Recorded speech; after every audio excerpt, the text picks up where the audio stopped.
And my favorite thing about this career is there's no like average day. So that one of the things that keeps it interesting. So I've been doing this now for almost 28 years and never has 2 days been the same.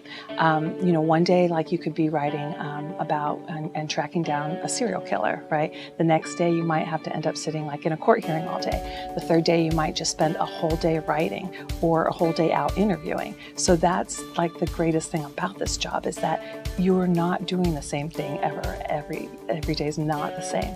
People always ask me like, do you ever run out of ideas?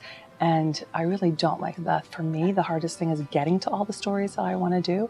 And I pick my stories based on if I think they're interesting, then I know that I can write them and make them interesting for other people. So that's really how, like, if it draws me and I think I want to know more about that, then I figure it will make a good story. I'm usually working on probably 4 or 5 stories at the same time. And as a columnist, I write a certain amount of columns every week too. So I never run out of things to do. Like it's always super busy. I spend a lot of time outside of the newsroom because I tell people when you're writing a story, go to where you're going.